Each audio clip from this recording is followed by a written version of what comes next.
listen to this song right here. On my way setting this show up here, and I remember hearing this was as a little boy in the 70s. Y'all recognize it.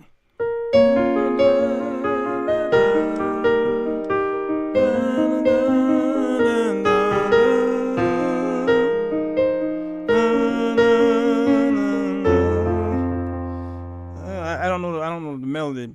I do know the change. It goes na, na, na, na, na, then it goes change keys. I think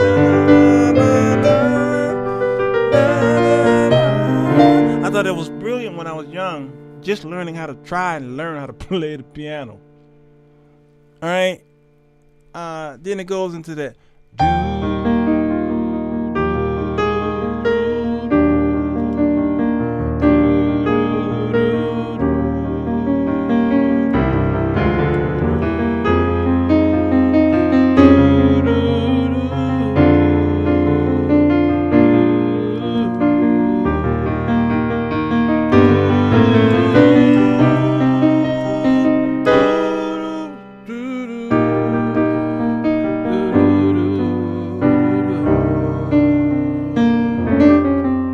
Okay, can y'all tell me what that is? Because it's a setup. It's a setup. I see Ron. I see Ron. Ron said Debbie Boone. What's the name of the song? What's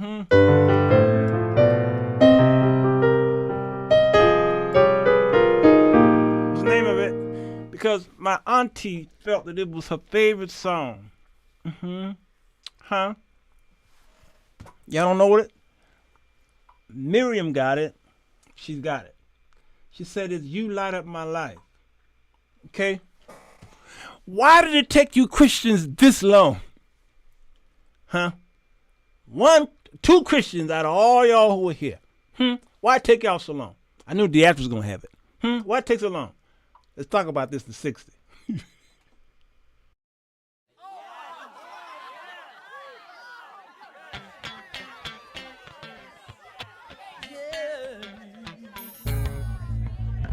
Bass.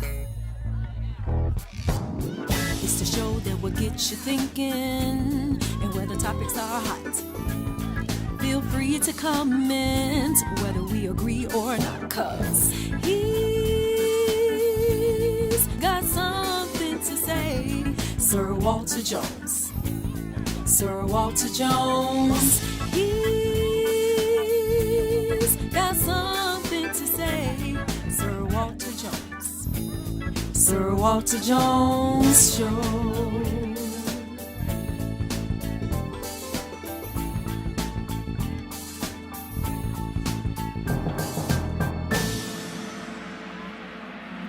Come on in.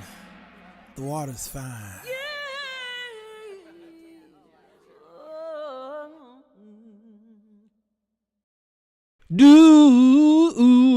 Hello, everybody. Sirwalterj Jones Show. I'm he. It is the evening edition, baby. Baby.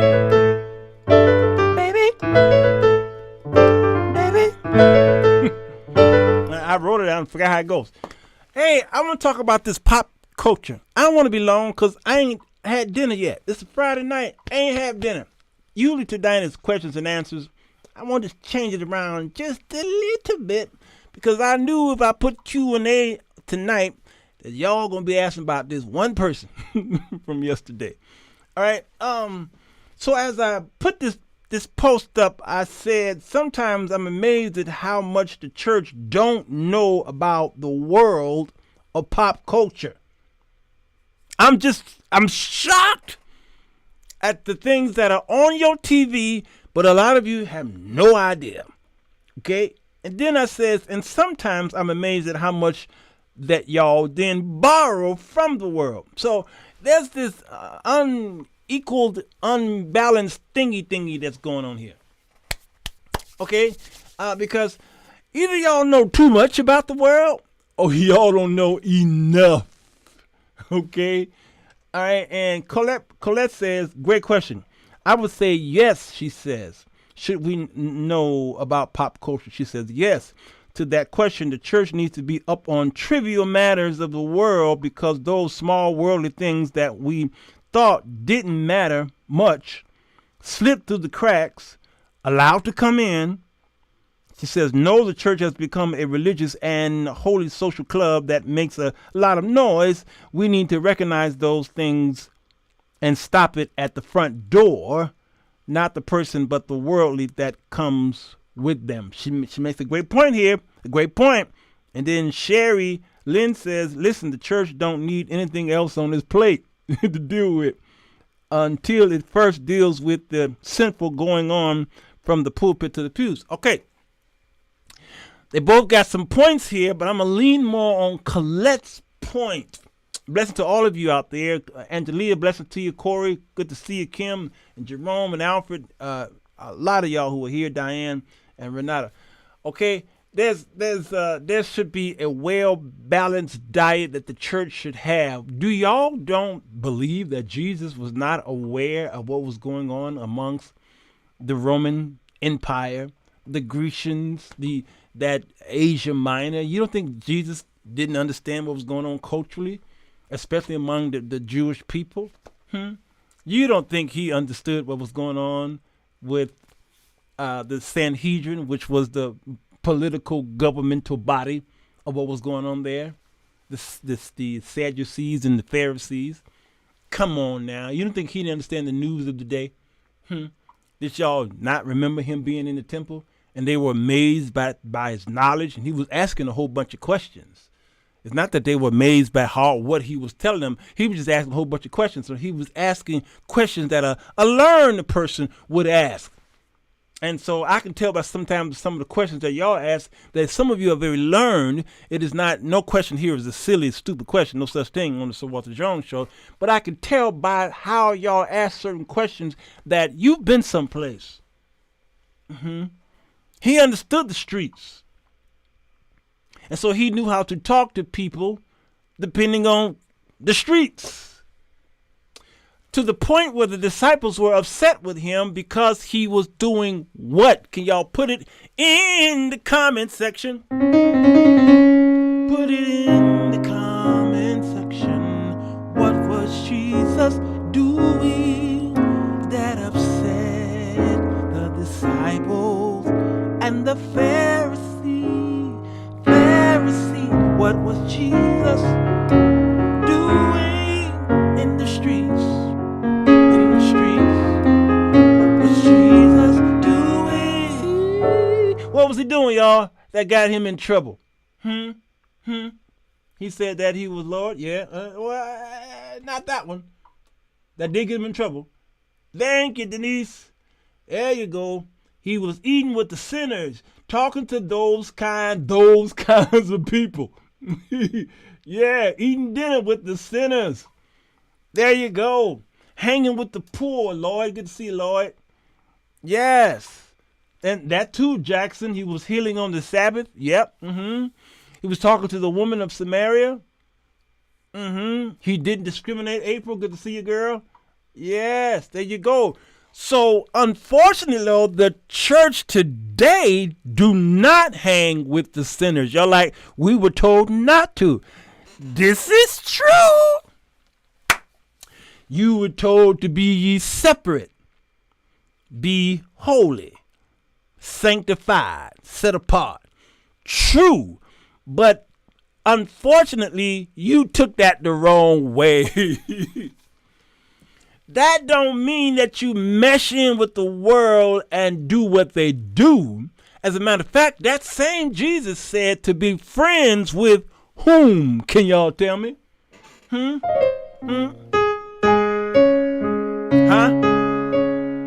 Tell me, y'all.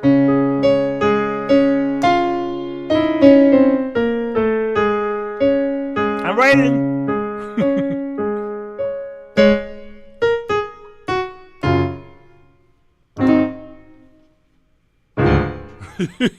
Yeah, we eat with our ears. Okay, Denise.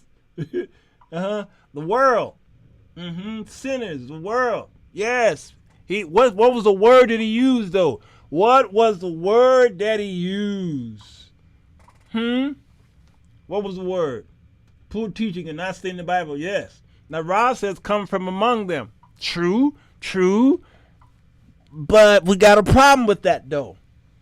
We got a problem. Evangelist White, blessings to you. There it is. Mammon. He said to be friends with mammon. Do y'all know what mammon is? Can anybody tell me what that is? Tell me what is mammon. Y'all so smart. Y'all so smart.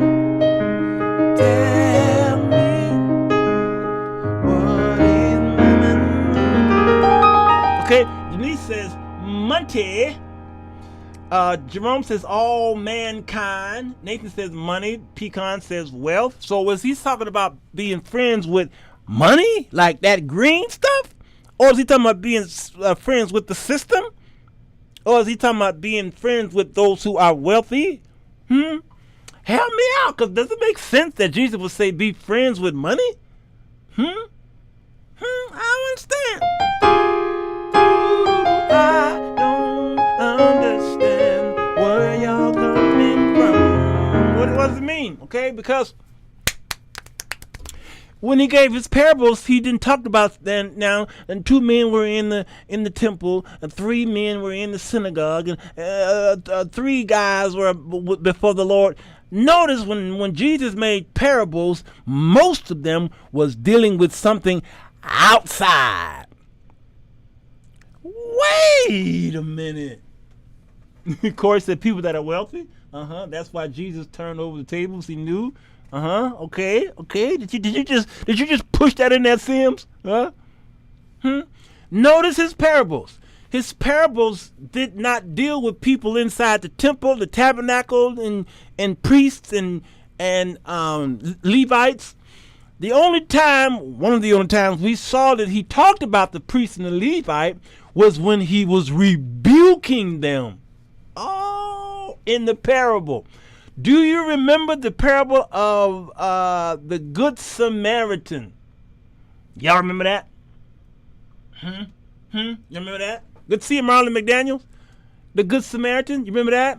Notice what he said about the 2 men who went across the street because they didn't want to be around the man who got beat up on the street. It was your pastor and Elder Bobo who went across the street. But it was the Samaritan who is looked down on, was the very one who decided to help that man. Took him to a hotel and told the hotel, take care of him, and if there's more, when I come back, I'll pay what he owed. That was a Samaritan. So Jesus in his parables were using worldly examples. But the church has come across as being an elitist organization where you all are saying in the comments, come out from among them and be separate and sanctified and holy and what have you, and all that is true, but you're doing it to a place of elitism, which means you don't want to have no dealings with the world. And Paul brilliantly said that I don't judge the world. He says, we judge one another in the church, but we cannot judge the world. He says, I would literally have to do what? Anybody, anybody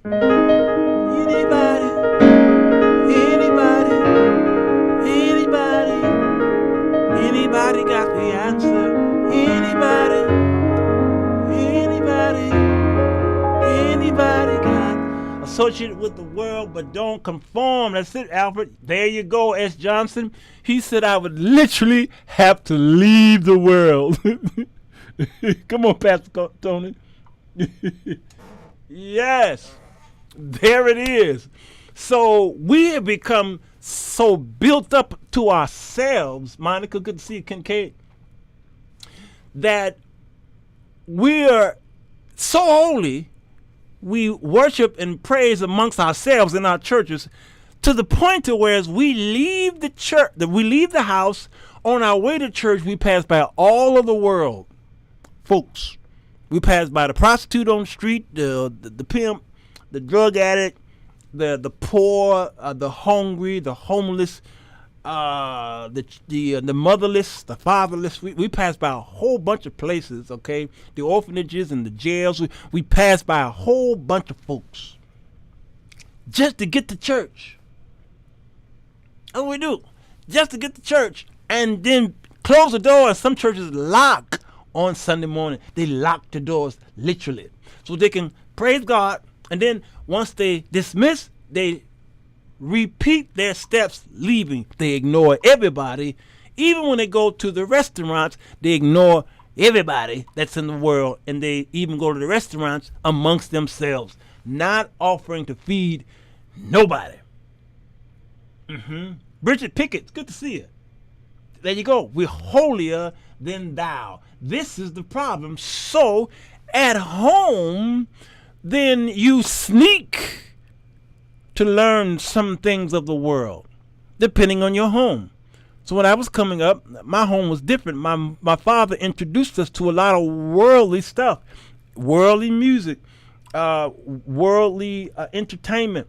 My father allowed us to go to the movies to see kung fu movies and stuff like that, and creature feature type movies and matinees and stuff like that. He allowed us to, listen to jazz music and some R&B and soul, and we watched Soul Train right in front of him. He let us watch a lot of that stuff because he just wasn't so bent on, not allowing us to see what's going on in the world. But my father did protect us, and he explained some things to us. He took us to work with him. He had conversations with us, and so he helped us to be very balanced, because he realized that he taught us, that is, how to be in the world but not of the world. All right, so we're watching and paying attention. We played in the marching band and the jazz band in high school and in college, what have you. All right, so we were able to do things, and we wore some of the hippest clothes. All right, we had Jerry curls in our hair and S curls. My father allowed us, and my mother allowed us to do that stuff. All right, so the way I even play my piano is because I was introduced to a lot of the secular music that actually helped me dig deeper into the music. When I got to church, I learned more about how the Spirit operates and can cause me to play interpretively, or what's the word? How to play prophetically, that is, in church. But in the world, I learned how to write lyrics. So I was going down this list on Google. I typed in on Google, top 100 songs of all time. I'm curious. I haven't looked at this list yet. I want to see this list with y'all. Okay? I don't know if the whiteboard is working. I want to see this list with y'all, to see if I could if I recognize how many of these songs I could recognize. Now, I'm not going to sing the lyrics. I'm horrible with lyrics, first of all, but for the algorithm's sake, I don't want to sing the lyrics, because if I do, then somebody else going to get my money. So I'm not going to do it. But I'm looking at this. Okay, Twist. We all know what that is. Twist and shout. Well, that's a different twist. Sorry. Come on, let's do the. Yeah, got that one. Smooth. I don't know. Mac the Knife. Yes. Down, down, down, down.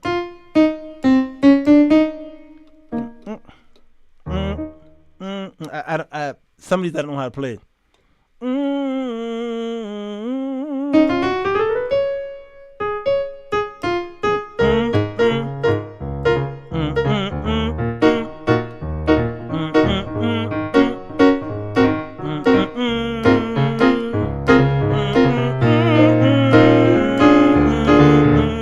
Okay, never played it, but I hear it in my head.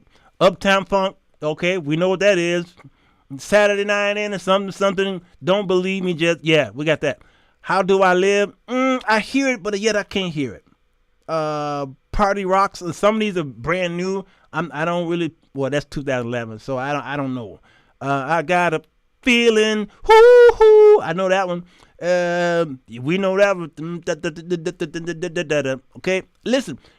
Many of you could go down this list and say, I know that tune, and y'all are saved. Ed Sheeran, I know probably all of his stuff, okay? Let's get da-da-da. Okay, we know what that is. 10.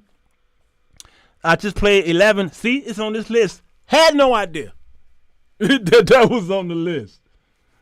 All right, 12.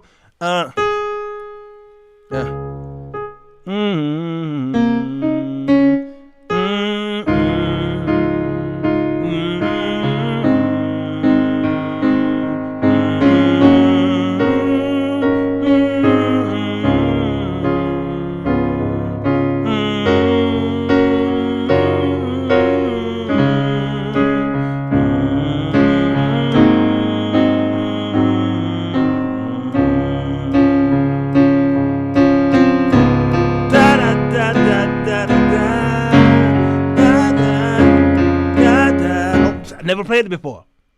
Why am I able to play it? Because we've been hearing this song for 50-something years. At least I have. 1968. Okay, yeah. All right. For about 50 years I've been hearing it.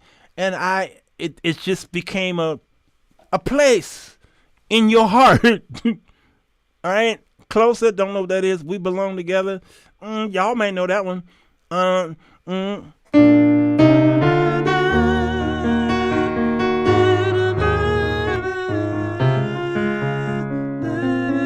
Something like that. Okay, I was close. But y'all heard it, right? Okay. Yeah. I don't know that one. Betty Davis Eyes. Yes. Can't play it. Right there.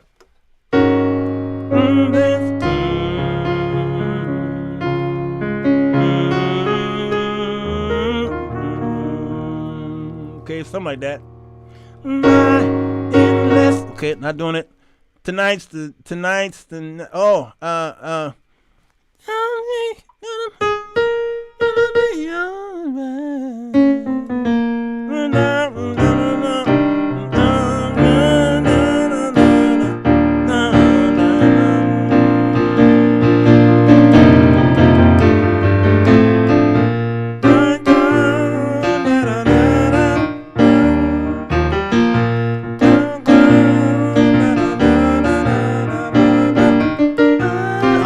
Okay. That's a fun song. Never played it before.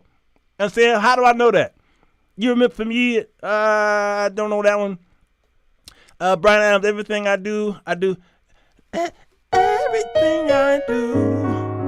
Okay, I can't do it because if I start doing it, I'll get hit. Oh, we already know 22 became a big hit.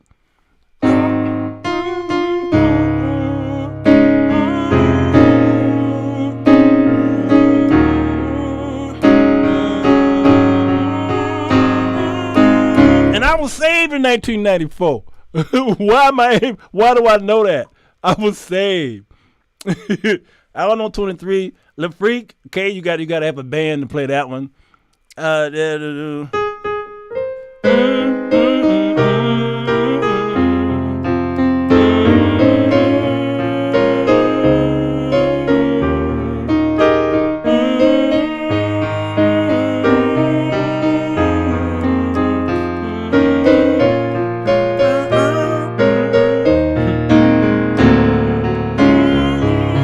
I'm telling y'all know that one.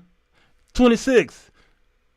The movie Rocky, right? Eye of the Tiger. Okay, We Found Love. Don't know that one. Low. See, some of these I don't know. Just want to be your everything. Okay, know that one. Too Close. Don't know that one. Okay, I can go all night with this.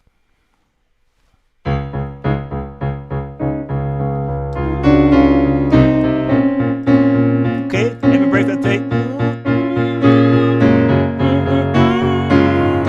I'll be watching you. Okay, somebody that I don't know. Who? I don't know who that is. What a feeling. Okay, y'all, it's a whole bunch of these. How do I know all of these songs? How? One Sweet Day with Boys and Men. I can't do it. But I know it. It goes on. Silly Love Song. This is Paul McCartney right here, right? 40. Some people say something. What's wrong with that? I like to know, but here I go again.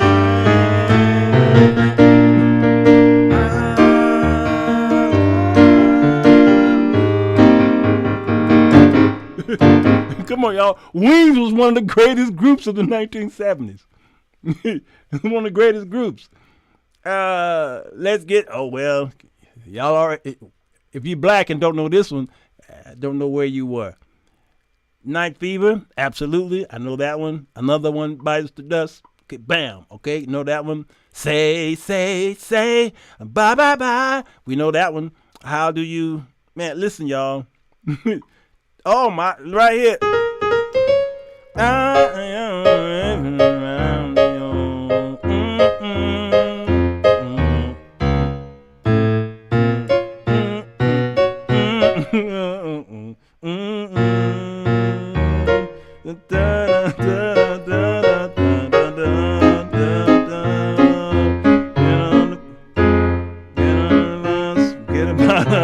Put the blame on me. Okay, I never played it before, but you give me about 5 minutes. I could do Tie Yellow Ribbon. Give me about 5 minutes. I can figure it out. All right, it's a whole bunch of these on here, y'all. Of course, Beatles, I know I want to hold your hand. Shadow. Dancing. Call me maybe. Blurred Lines. He stole that from Marvin Gaye. Got a lawsuit. Candle in the Wind, of course, Elton. How do we know these songs? Huh? How? No one. Come on. I'll Always Love You, Whitney. You know where she got that from the movie and from the Dolly Parton, right? Is that the one that Dolly wrote? Boys the Man made a big hit from that one. All right. It's so many songs here.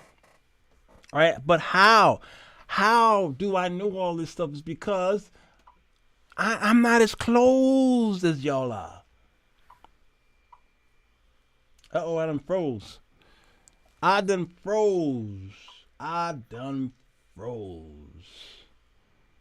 I don't know why.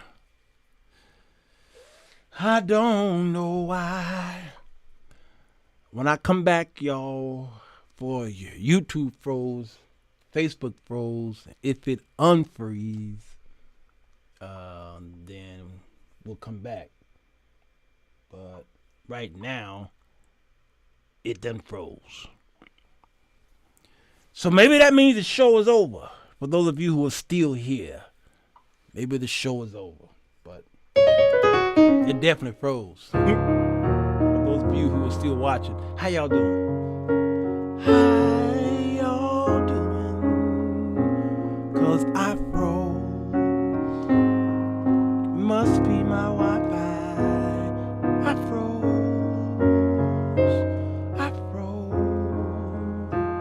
I don't know why, but I froze. I'm looking at my monitor now. I'm looking at the monitor. I'm unfreezing real slowly over there. I froze. I'm sorry, but I froze. I'm buffering. It's not my fault. Not my fault, y'all. I was buffering. All right, I entertained the truth until y'all got back. Don't message me. I know y'all are trying to text and what have you. I get it.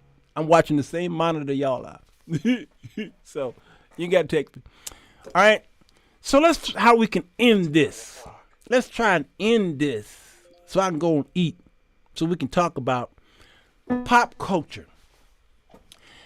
I think it's utterly vital that we learn at least some of the basics of pop culture. Ask your kids, because trust me, they know more about it than you do. And every time I try to fix something, an iPhone, an iPad, a computer, what have you, I take it to a young folk. Somebody young. My grandson, who was 1 year old, I give him my phone and he shoot, shoot, shoot, shoot, shoot, shoot. I think he go in my bank account. And he be buying stuff. He be buying toys. My grandson, 1 year old, and he just shoot, and he can't use his fingers, so he does this. He does this. He does it like that. And he just be, and he be hitting, and he be changing videos on YouTube, and he be typing supercalifragilistic. How you know that? Give it to the young folks. But the church, there's no excuse for you all not to know some things. Now, I will say some of you were raised up in the naivete atmosphere. It might be mud dear, your father, your mother, somebody tried to protect you. They tried to protect you, and now you are 60 years old, and you kind of feeling like you've been left out because you were overly protected. Yep, I know them because I listen to mostly R&B because it's my favorite. I know some pop. Yeah, I know you do. All right, and so some of you have been sheltered for so long that there's a lot of stuff that you don't know. I get it with the whole Kevin Samuels thing. When I did the first Kevin Samuels show, many of you were like, who is he? I don't know who he is. I first said, huh? How do you not know? And then I thought, wait, Brother Jones, only a year ago, you didn't know who he was. You didn't even know who he was. And he had been around a few years prior to that. So you can't be beating up folk because they didn't know who a social media guru, famous guy was. The church too busy doing other stuff. They're trying to win the loss for them to be trying to chase down these popular people. All right? So I'm not surprised anymore. So he don't really count. But there's some things in business, in finance, in sociology, things that, especially in politics, there are many of you who don't know who your senators are in your towns. Not so much the state senators, but I'm talking about on the federal level, not the local level. The senators that you send to Washington, you don't know who they are. The two that you send, you don't know. You don't know. You know the president, you know the vice president, you're done. And you don't know the succession of the presidency. You don't know if it's the Speaker of the House next. You don't know if it's the Secretary of State next. You don't know if it's the president, the tempor next. Okay, you don't know if it's the sergeant at arms. Is he next? Because believe it or not, the sergeant at arms is in that list. He's in the list. All right, you just don't know who. You don't know their names, what have you. You don't know who your older person is. You don't know who your beat captain is. You don't know who the police chief is of your town. You don't know. So when you don't know these things, then I have a problem with you, because then you are going into the world ignorant, trying to win people to your faith, and the world be asking you questions like, do you know anything about us? Look at the sons of Sceva, who figured they would repeat what they saw the apostles do. And them demons was like, okay, Jesus we know, and Paul we know too, but who are you? You don't know nothing about us. When you join the army, or when you join some kind of military force, they at least teach you about the enemy in whom we are fighting. We would never send any boys over to Russia. if they had not sat down in a classroom and taught you who is this enemy. What do we drink? What do we eat? What kind of music do you like to listen to? What time they wake up in the morning? How do they talk? You got to learn all that stuff before you go over there and try and fight the enemy in whom you don't know. That's why spiritual warfare, you got to learn about who Satan is, the imps and Beelzebub and that whole army. Find out who he is before you try to fight him. That's why Paul says the wiles, be aware of the tricks of the devil. And then put on his full armor. So go to warfare, but here's the thing, and he started giving you all of the things on your body, the clothing. So you're going to go out there in the world and try and win folks. So you don't in the world like, man, get out of here. Walter, I know. The actress, I know. April, I know. But who are you? Okay? So be equipped a little better. No, you don't have to turn on Netflix or some late night or some popular primetime TV show to be up on pop culture and then say, okay, I have arrived. No, that's not what we're saying. But there are some things you need to know about pop culture because pop culture has a large influence on the politics or politricks. You understand? Your senators and representatives, all the way up to the vice president and president of the United States, all the way over there to the Supreme Court, whom supposed to have been set up to interpret the Constitution. They see what the Constitution says, and then they interpret what it is, and then it is upheld. It's not supposed to be a political body, but it is a very political body, the Supreme Court. I'll talk about that come Sunday night. Because when the president is running for office, he says, if I win, here's what I'm going to do. I'm going to get some justices on that seat. He already told you it's a political seat. I'm going to get some justices in those seats, and then he or she is going to vote to get rid of or to implement blah, blah, blah. You understand? To uphold this. So when he gets in office and then he finds somebody, that person already know what the president wants. And then they have to sit down with some hearings with the senators. They're going to ask them a bunch of questions and that judge is going to lie. You understand? Because it's a political position. They're going to lie. Let's talk about that Sunday night. So, pop culture has caused laws to be implemented and bills to be introduced in Congress because of pop culture. And if you're not a part of the culture of the pop, then you're not invited to the table. I'll just say I got to go look these people up. Is this making sense to anybody out there? Pop culture highly influences politics. Do you understand? And it is the will of the people, by the people, for the people.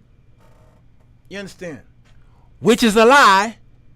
This is not a democracy because that means that just it's the will of the people. And the minority of the majority, that is, of the people who are not well off can dictate how this country is run, but that is not happening in America. I'll talk about that Sunday night. So the pop culture has a lot to do with how this country is ran and how bills are implemented and how they are passed or vetoed. Come on, Truth Reigns. This is why I see God first. Yes. Yes, he will give us, thank you, Williams. He will give us a strategy. I love that. Keys, go stand in the corner. He will give you a strategy. But with that strategy, the Lord will show you and inspire you to get involved in some of the cultural norms without conforming to it. So again, be in the world, not of it. If it's not making sense to any of you, I'm so sorry. Blessed to you, Pamela Evans. Thank you for the super chat. For the cash app. All right. If you don't understand what I'm saying, I'm so sorry that you don't get it. All right. So there's some things on TV you may need to watch, and that one thing is the news. You hate the news. Most of you dread the news. You hate it because you always say it's doom and gloom. So you don't watch it. Even though it is on the news that tells you what's getting ready to happen to your money, that's getting ready to happen with the way you vote and how your church is even structured. You won't watch the news. So for those of you who saying, all right, I don't need to be involved in pop culture. Okay, no problem. But the person who usually say that is the ones who say, I don't even want to watch the news. So now you live in a bubble. And one day you wake up, you go outside your door and your whole neighborhood has changed. Come on, Pastor Collins. He said, I have to watch it because there is meat on those lion bones that speak about. Come on. Your whole neighborhood changed because you did not want to watch the news. They told you on the news what's coming down your street. Ignorance is not bliss. Yes. Come on, Johanna. So you turn it off because it's doom and gloom. We need to be informed on matters going on in the world we live in. Your taxes done went up and you didn't even know. The value of your house went down and you didn't know. The Federal Reserve raised the interest rate. You didn't know. The taxes on your house went up. You didn't know. Garbage day is now Thursday and not Tuesday. You didn't know. There's a different dress code now for your kids at school. You didn't know. The snow came, or the snow is coming tomorrow, and they decided to close the school. You didn't know. You got up, put everybody in the tub, made them breakfast, rushed them into the car, drove through all that snow. You got to the school and nobody was there but you. Why? Because you live in a bubble. You don't want to be informed because that's the world. And I don't want to be of the world. Study, show yourself proven to God a workman. Come on. So you don't know nothing. You don't know jack. So everything around you. So now you want to go and try and buy something. Say, why this cost so much? What happened? You ain't got no television. You ain't got no television. You don't want to watch it. And don't be a nerd like me who keep the news on 24 hours a day. That's me. I'm in media. I'm a content creator. I have to inform the people of what's going on in the world so that I can show y'all what's going on in the Bible. I'm an eschatological teacher. So end time has a lot to do with the pop culture. Do you understand? So what I tell people all the time is you don't have to watch the news all day. Watch it just one time a day. 15 minutes is all you need. 15 minutes. You're done. for the whole day. You wasted 15 minutes talking about nothing. At work, at the water cooler. Before you go to bed at night, you don't even got to have a TV. Pull out your phone and type in a reputable source. It don't have to be MSNBC or Fox or CNN. It could just be in there. I like to watch my boy who used to be here in Chicago. He left us and joined the NBC folks. And he does the nightly news. Y'all know who he is? His skin looks just like mine. He comes on about 5:30, from 5:30 to 6 o'clock. He gives you 30 minutes of the highlight of that day and the day before. You understand? But you ain't even got to do 30 minutes. Because he gonna give you the highlights of the highlights in the first 15. He'll give you something cute and nice and cuddly at the end. You understand what I'm saying? Good old Lester Holt. You got it perfectly. All right? Put Brother Lester on. He won't let you down. Your nightly news on your TV station is about 30 minutes, but all you need is 15, because after the first, actually 10 minutes, then they're going to go into weather and sports. You turn it off then. Come on, Truth Reigns. The largest increase since 2000. So what happened? I was at my friend's house today, and I asked him about his housing, shopping for his house. He's looking for a house for his family. And they was approved for a loan. The bank said, paperwork done, your credit report is good, you got your down payment, we all good to go. Now go look for your house. The Federal Reserve raised the rate 0.5, half a point. And my friend says, I asked him, hey, how's the house and shopping going? He says, we got to start over. He says, what the Fed just did, put my application null and void. He said, now we got to go back and we got to redo the paperwork. For just that one announcement. I said, yeah, this is why last year when the feds hinted that they were going to possibly raise the rate, where was it announced? On the news. When they hinted that they were going to do it, the housing market went shoop. Why?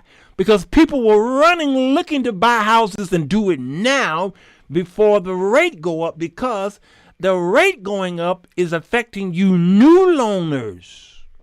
You want to buy a car? Now it costs more. Credit cards cost more. Mortgage costs more. You didn't know that? Because you don't watch the news. So he says, why are they doing that? They're doing that because of the inflationary rate. They've got to put a hedge against the rate of inflation. That sucker is what, 6%? What else they going to do? They had to do something they hadn't done in 20 years. You got to do something. And you are collateral damage, I told him. Now there's pros and cons.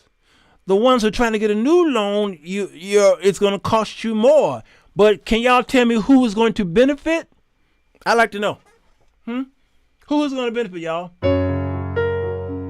Who is going to benefit? Huh? Who's going to benefit? Who is going to benefit? Y'all tell me. Who is going to benefit? Who is going to benefit? Who is going to benefit? Yes. All right, Pastor Tony said banks. Deborah says the seller. Amber Rogers says the seller. Kept said, not a jingle. Got in at, come on, Lloyd. She said, I got in at 3% last year. I'm trying to tell y'all.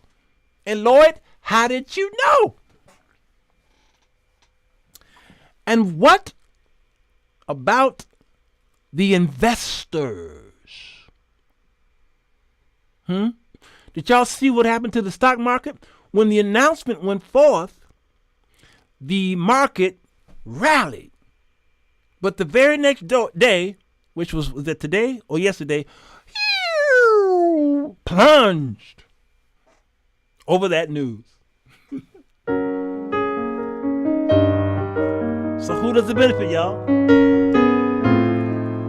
You don't know because you didn't turn on the news.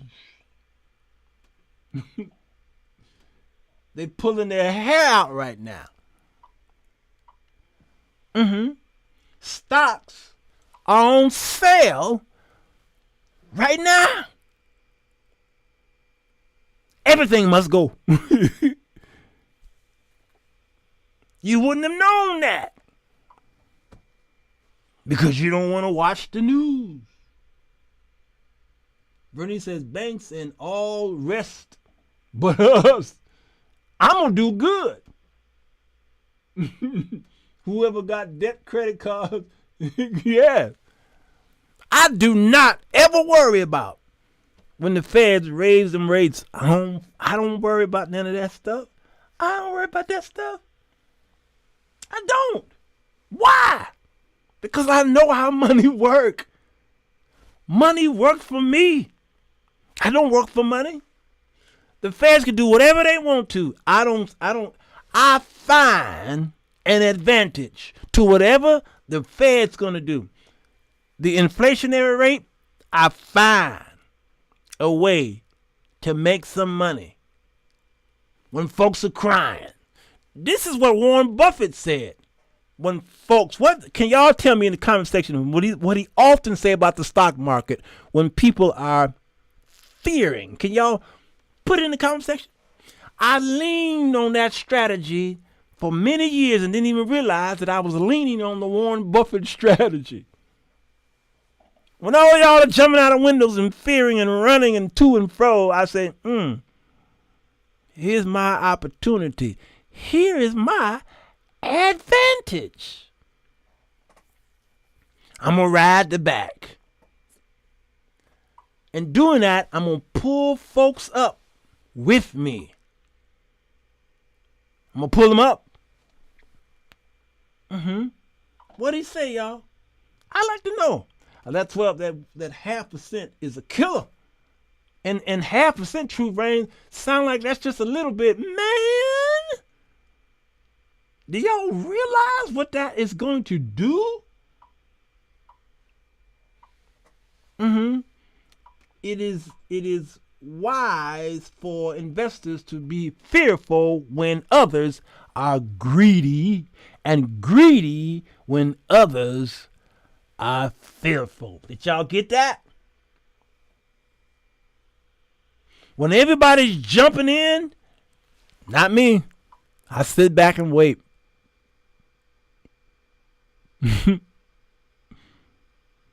But when folks are scared, now's my time to make some money.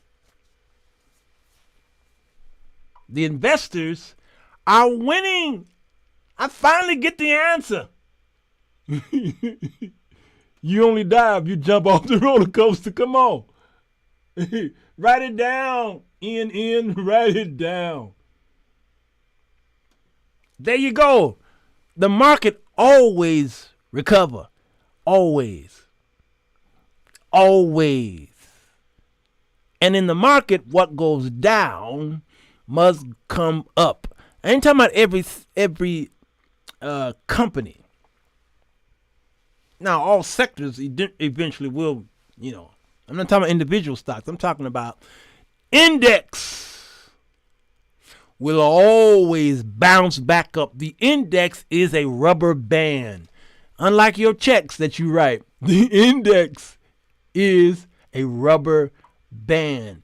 And when you don't know that, That's why you are fearful. And when you are fearful, that's when I get a little greedy.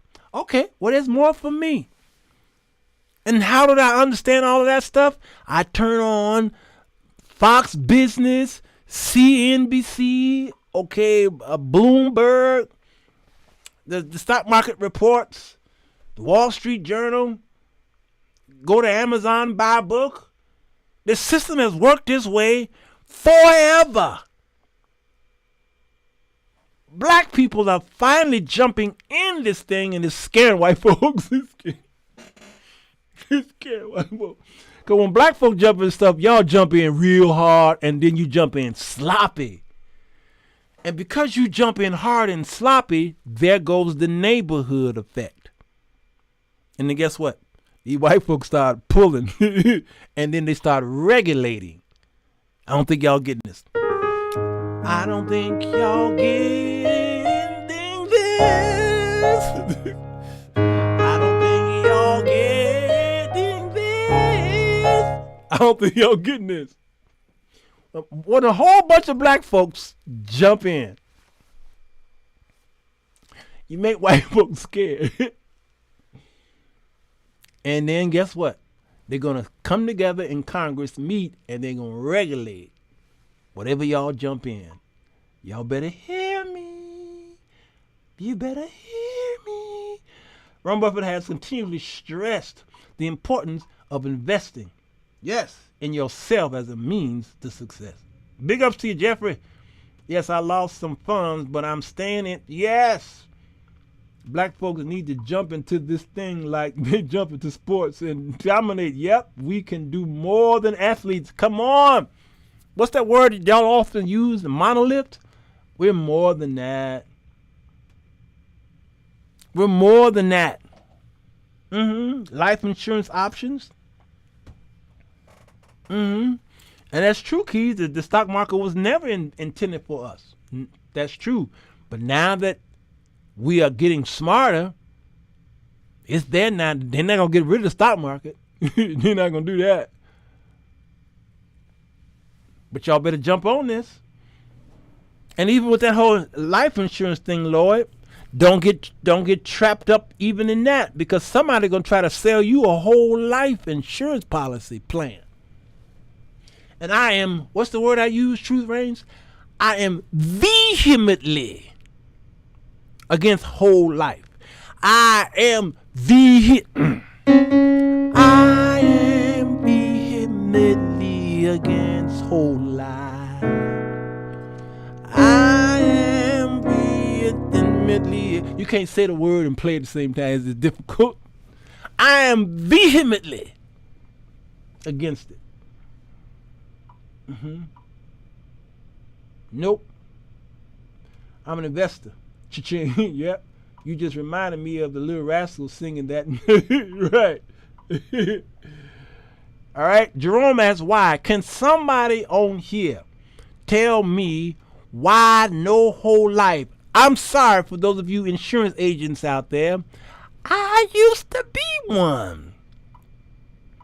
And when they were trying to get me to sell whole life, I said, no. I'm not going to do my people that way. No. Can y'all tell me why? This Eurocentric world has never intended for us, right? But you better jump on it. Black folks have been coming. Come on. That's good, Rogers.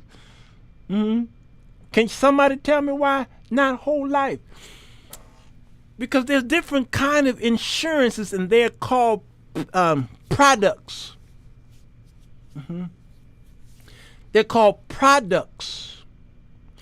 It's a store. When you go into a store, there are certain products that's on the shelf, and you grab this product, this product. Well, insurance is the same way. It's a product that you grab. And when you go to the store, there's some products you don't need, but you're going to the store hungry. You went in there for eggs, but you left hungry. And you went into the store and you smelled they make sure that the smells are on the right side, because the store is ergonomically, strategically designed where Notice the breads are on the right side, and the foods that you can order that they're cooking, it's usually on the right side of the stove. But they know how humans think. You ain't going to the left. You're going to the right, and then they want you to do like this. They want you to go. They want you to operate counterclockwise in that store, and they make sure they put stuff as closer to the right where they want to make sure that if there's a child with you, that they put all that good stuff on the right side. You work your way to the right because your nose is drawing you over there, and there's a cereal aisle, usually the first or second aisle is the cereal aisle, and they put all of the unhealthy sugary cereals on the floor on the first shelf because your child is yay high. The healthy stuff is above. They know what they're doing. Whole life is full of hidden fees, and you only get face value at death. And whole life should be separated from regular life because they're two different beasts. One is an investment product, the other one is a insurance policy, and you do not mix investment with insurance. They're two different products. You understand? But the insurance agent is going to try to sell you on that because they benefit on that. Y'all better hear me. They benefit on that. And you are spending $500-$600 a month thinking that you're going to be benefiting on it, and when you finally get down to that time where you can pull, man, please, y'all better learn how to separate your products. I know I'm messing with the folks' game. I've been through that. I went to class, y'all. I for hours and hours and hours and hours, I had to study that stuff, study it. And I'm trying to get my license. And then when I saw what whole life was doing, I said, wait a minute, you want me to sell this product? Yes, this is drugs. I told him, you want me to be a drug dealer? You want me to, what's the movie? The Fighting Temptations. This is a perfect example. Yes, get a $20 per month term policy until you're self-insured. I'm not going to have an insurance policy forever. You best believe no. Not me. I got a policy now up until a certain financial stability, and then we're good. But y'all were taught that life insurance is forever. It is not. The Fighting Temptations, what's his name? Cuba Downing Jr. Is it Downing? Cuba. Well, anyway, Cuba. He was working for the liquor company. Y'all remember that? And they let him go because something was going on fraudulently, blah, blah, blah, blah, blah, blah. I think he lied on it something. I can't remember. But at the end of the movie, spoiler alert, I thought was brilliant. Cuba Gooding. I get the Downing guy mixed up with Cuba. Okay. Spoiler alert. At the end of the movie, when he got his job back and they reinstated him and gave him his office and all this stuff, he's at the board meeting and there's pictures. There's a map of the nation, of the country, and black folks are in certain areas, and they told Cuba, all right, sell this beer product, this liquor product. So he wasn't working for a liquor company. He was working for an ad agency. Let me get it right. He was working for an ad agency, but one of the clients was a malt liquor company. There you go. I got it right now. So he's saying, and you can sell 2 times, 3 times, 4 times, and then he started pointing to the black neighborhood, and then you can sell to Uncle. And he paused, and then you can sell to the gangbanger, and morality set in, and he realized, I'm getting ready to poison my people with this malt liquor. The same people who I was right there with. These are my people who helped me. I fell in love right there in that little town right there. That's how I felt when I was sitting there getting ready to take my test for my insurance. And I saw the product and I said, no, I can't sell this to my people. Time to relock at what I come on, Jerome. Don't do it, man. I'm trying to tell you. Don't do it. Whole life is typically attached to the there it is, the market, because they have variable life as well. Well, nobody really buys that. Nobody black that I know buy variable life. But you have no control over it, what they see what I'm saying? So that sucker's in the market, and that market crash, well, cuz you're self-insured when you have enough saved and invested with a paid off house and can cover all your expenses when spouses or so. There you go. Then you are good. You're debt free. So all the money that comes in is yours. And that's why I tell people you got to stop saving. There is so much money that you should save it, and you should stop saving. When you put your money into an emergency fund, you should stop at a certain amount. I have never heard that before until I did the study on finances, the pros and cons. Grandmama didn't understand that. She put that money under the mattress. On soul food, my dear hid her money behind the walls. Remember that? And that money had lost so much value over the years, they didn't know no better.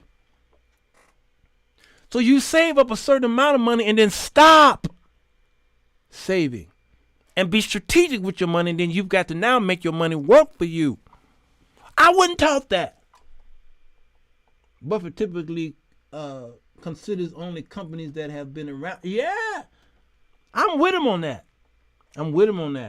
On Soul Food, she put her money in the back of the broken television set. Yeah, the television set. I thought it was in the wall. All that money losing value is losing 6% every year in climbing. Well, the index fund, the interest on the index fund, what happens if the index fund is only 6% that year? Well, what happened? Is it better to lease a car or buying one? Jerome, here's the thing about that question. If you Google that question on YouTube, you're going to get lease a car, and this other guy going to say buy a car. That's the problem. Because it's really a to each his own when it comes to that. But even buying a car is not a smart business thing to do. Not a new one. It's not even smart. Here's Warren Buffett's name pops up again. As wealthy as he is, he's still driving the same car. I think he recently finally had to buy one because his was conking out on him. He could buy several car companies. But no, buying a car makes no business sense to those who are up here in business, meaning mentally. They understand finances and assets and liabilities. Buying a new car makes no sense. And here's the thing. The wealthy live on debt and credit. Makes more sense. Huh? Yeah. And in some cases, bankruptcy makes more sense. What? We've been taught that bankruptcy is wrong. We've been taught that being in debt is wrong. The rich is saying, no, it's good. That's how we stay rich. So what we need to do is sit down with our children and have a financial seminar and tell them, okay, How is this possible? I've been taught all these years, all my life, that this is not supposed to be, but the rich is using what I was taught not to do. They are doing it. Makes no sense, does it? You are always you're paying more for stuff. Poor people pay more for stuff than the wealthy do. You're constantly paying more. Why? You get a bank account and the bank charges you rent to put your money in that account. And you get maintenance fees every month. Do you not? Most of you do. Because you can't afford the amount that needs to stay in there so that you won't get those fees. And those fees add up at the end of the year. All right. And some of you go to the currency exchange. Always going to be a fee. You are feed to death. And your clumsiness by parking your car somewhere. Now you got a ticket. And then you wait. Now it doubles in price. The fee doubles because you didn't pay it in 30 days. And the poor pays more for everything. They nickel and dime you. And your credit score, because it's in the 500s, you're going to pay more for everything. Everything. So credit is good and debt is good because it is your leverage. You walk in the bank and say, I need $1 million. They say, no problem. Sign on the dotted line. Poor people can't do that. So having assets is leverage, and that's how African Americans became at least well off, is through real estate. My father and grandfather understood the power of real estate. To this day, they have bargaining chips. My father can walk in any bank in Chicago right now and say, give me. And they say, show me. He pull out that deed. And they said, no problem, Mr. Jones. How much you need? Are you sure that's enough? We need to give you some more. No worry, no. We don't worry about that. It's just 3%. That's all. No. You know what? I think you need some more. You need more. That's the way it is. Walking there with bargaining power. But what you do is you go into a car lot because you heard about the no money down thing. Okay. They going to give you a car, right? They're going to stamp on that thing, subprime. Subprime. They see you coming. When it comes to a car, it depreciates soon as you buy it. Soon as you go vroom, and put it in drive. Warren Buffett just bought a new Cadillac approximately 5 to 7 years ago. He only did that because his granddaughter talked him into it. You see what I'm saying? Now, I'm not saying you got to be a miser. Because that is a stretch for a billionaire. That is a stretch. But you got to understand, it's not about the money. It's really about the mentality. Because in his mindset, if I do that for that one thing, I'm going to do that for everything else, and I'm going to be sloppy. Before you know it, I'm going to lose money because I got money. So he is disciplined. So I get it. I'm going to drive my car in the ground. I bought my car in 2017. It was already several years old when I bought it. It's a 2014. But I keep changing that oil. I flush the radiator, blow off the plugs, rotate the tires, buy a new tire here, there, clean the engine, the manifold wisdom. Okay? Man, I take good care of that car because I'm going to drive that sucker in the ground. You hear me? I'm not in the market for a new car. I don't know. I know. For what? Makes no business sense. I'm not trying to look cute for y'all. I'm already cute. And if I was driving a 1973 Pacer, I'm gonna be cute in that 1973 Pacer. You understand? All they gonna see is my hand. That's all they gonna see. This is all they gonna see. I see Brother Jones. Hey, how y'all doing? Y'all all right? It's good to see y'all. Why are you down so far? Why are you down so far? Oh, the seat broke. the seat broke. And I used to sit on the I used to sit on the TV guide because it was a little thicker. My son got a TV guide, so I'm good. I'm good. That's gonna be me. You got to roll down the window. A Taco Bell. Taco Bell. I'm gonna look good. I'm good out there with my suit on.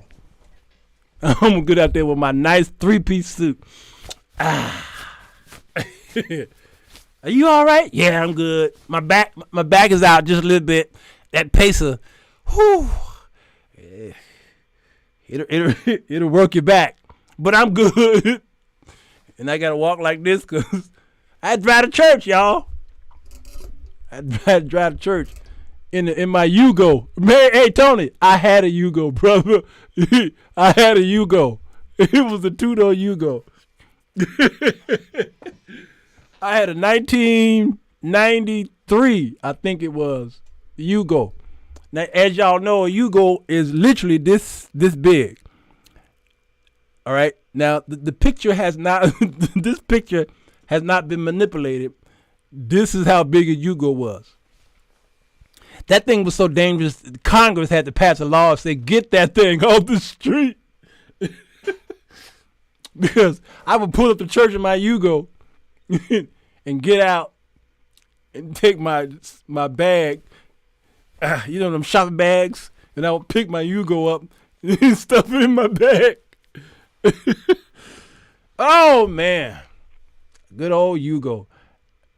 Crystal said, 93 or 83. No, I was driving a Yugo in the 90s. You understand what I'm saying? I had a Yugo in the 90s. I had a Pacer in the 80s. Oh, the first smart car. 18 years of my pretty baby. She paid for, 63,000 miles. Wait, you just hit 63,000 miles? And we have an understanding? Get out of here. You just hit 63,000. Yeah, that your car's garage kept. Because my car turned over 100,000 miles 100,000 miles ago. It's like 150 now, something like that. It's up there. But she still hung. When I turn on, I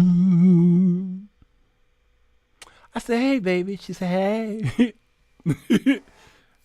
She be driving down the expressway, bragging to the other cars.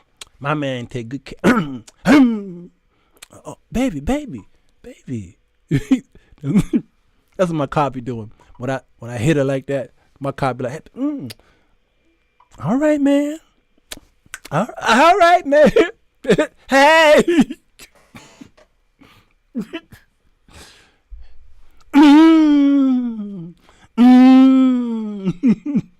That'd be my car. I'm sorry, baby. You all right? You all right? I'm good. I know you want to push me, baby. I know. Tony. I know you want to push me, but be a little easy on the feet. You know, your mama said keep your feet on the floor. I have my feet on the floor? Oh, that's right, baby. Be driving down the expressway. Just be bragging. My man is good. My man is good to me. That's my car. That is my Ford Fusion. Just be humming. When I hit 80, she changes keys. Hey, hey y'all, hey y'all, hey y'all. I screech for my man. Did y'all hear me? I screech for my man. You want a new truck, Jerome? You better talk to your wife. Tell your wife to call me.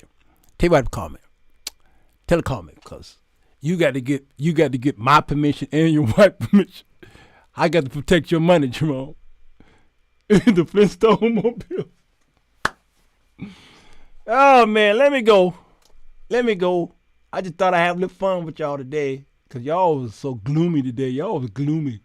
2018 SUV at the end. All right, 1.9 inch. What? 1.9?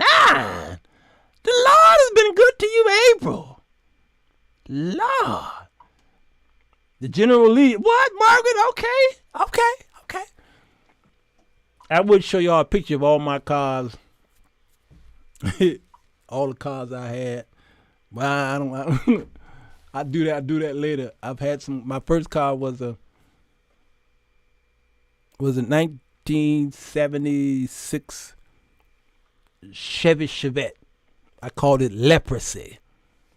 I saw it sitting there with a sign that said $300. 1976 Chevy Chevette 2-door.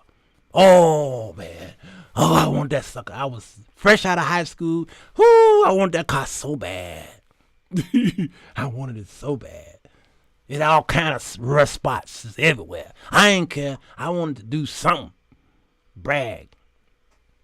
$300. And I worked all week at the Taste of Chicago downtown. And they gave me a check for $300 for working Monday through Friday. I took that $300, went to the currency exchange, cashed it. Of course, now I don't have $300 now. Now I got $200 and I don't know, $85 or something like that. Now I got to go find $15 to give this man $300. So I asked my grandmama, "You got $15? I want this car." So I dreamed about this car the night before. She said, "Okay." And I went over there. I gave him cash, but he gave me the keys. Yeah, I want him. I want him.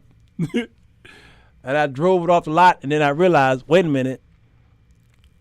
I got to borrow some more money for the sticker, the registration changeover, all kind of stuff. Grandmama, can you give me another $50? Oh. Here, I went down to the Secretary of State, got all my stuff all turned over, got my stickers. I'm legal now. Oh, wait a minute. I ain't got no insurance.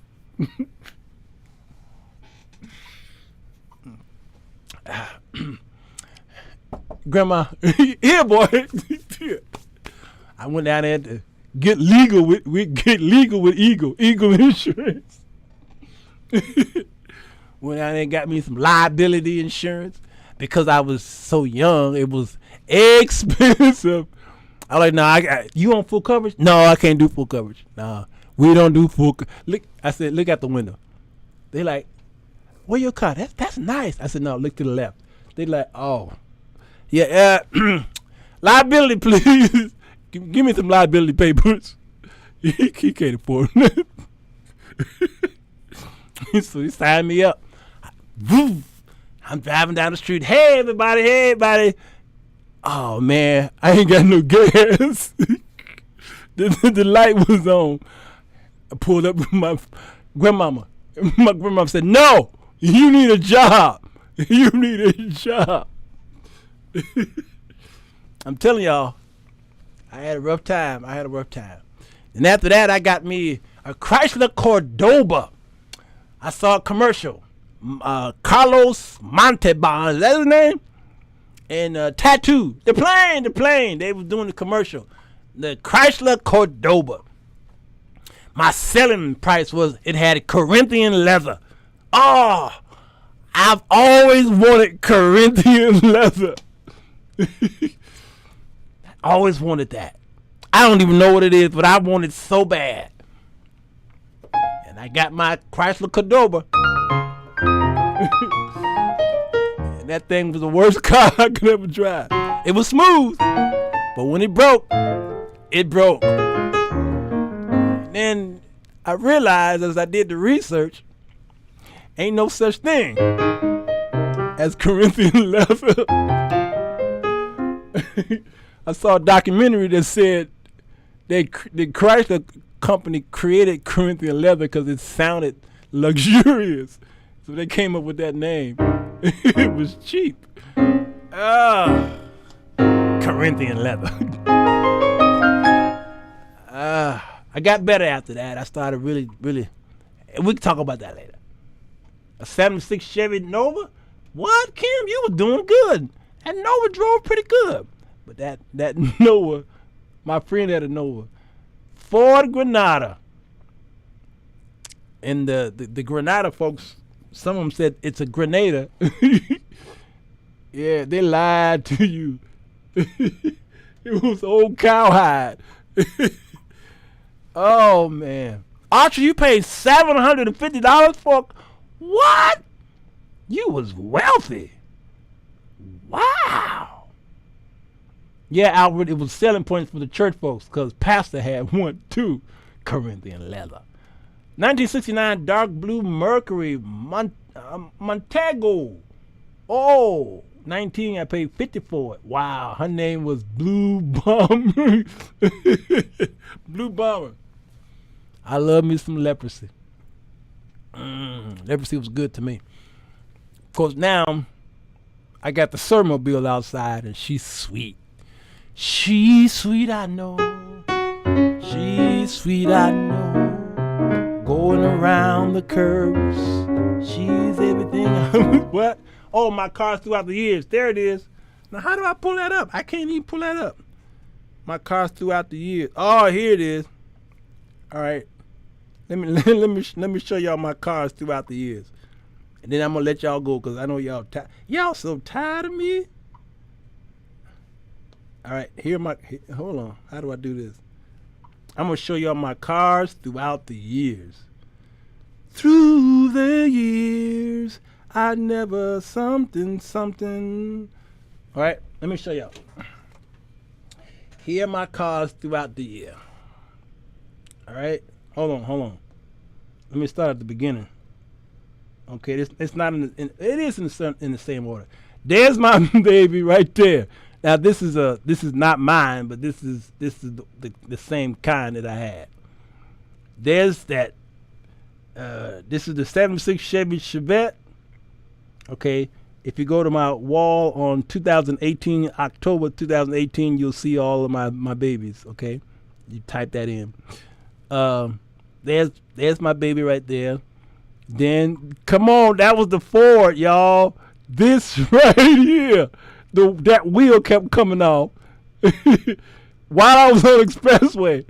That was a Fiesta. Let's see, that was a Ford 78 Ford Fiesta. All right, my brother Rodney gave me that car, and there she is. Ain't she sweet?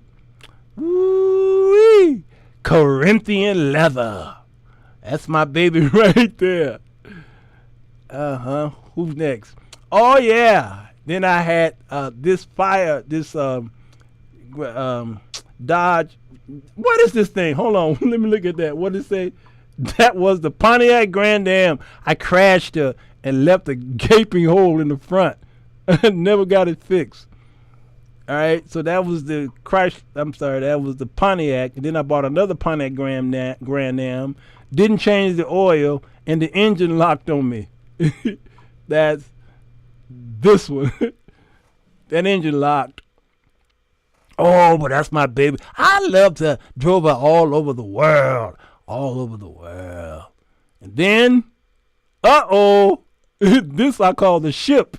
This was my spaceship, y'all. Can y'all tell me what car that is? That was I had two of those. This was a 1990, 99. Okay, let me go up. What was that? That one was 1999. Yeah, Dodge Intrepid. It kept overheating. Diane said medical bill. Yeah, that's my baby right there. And then here's the Sirwalterj. Sweet and clean and black. 2014. Yeah, those my babies. We all have our stories about our babies, don't we? We all have our stories. Well, that's mine. 1977 Buick LeSabre. I couldn't say LeSabre when I was little. Couldn't say it. I still can't say it. I gotta go, y'all. Take care of yourself. Thought we'd have just a little bit of fun today. I'm gonna go up here and eat me something and enjoy whoever else is left in the house. It's kind of quiet up there, so I don't know who left. And we'll talk tomorrow for Sunday School, 9 o'clock p.m. Central Standard Time. If you're on YouTube, go ahead and hit the share button. I didn't want to do a whole bunch of questions and answers tonight. I just want to have a little fun with y'all. Kind of loosen up because y'all was in the clouds. Since last night, y'all was in the clouds. Can't you see the clouds gathering?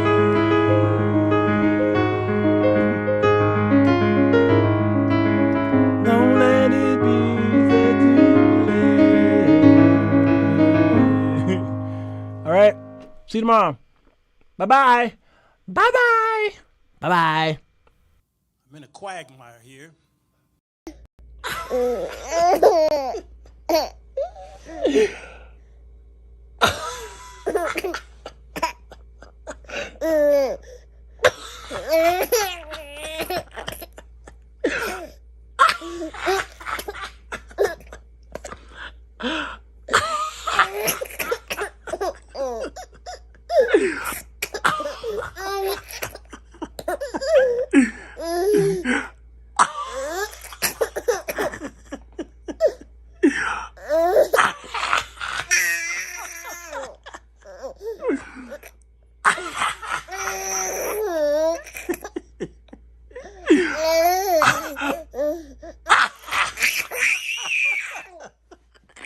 Well, goodbye. Goodbye. Goodbye. Goodbye. Enjoy yourself. Bye. Goodbye. Goodbye. Goodbye. Goodbye. Goodbye. Goodbye. Goodbye. Goodbye. Bye. Well, goodbye. Goodbye. Goodbye.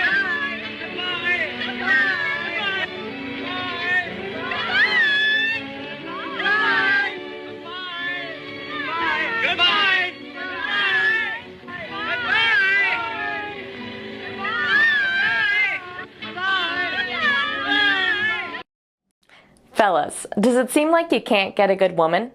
Ladies, wonder why you can't keep a man? Then read The 4 Women That Men Desire, Volume 1, by Sirwalterj to figure out how to break the cycle.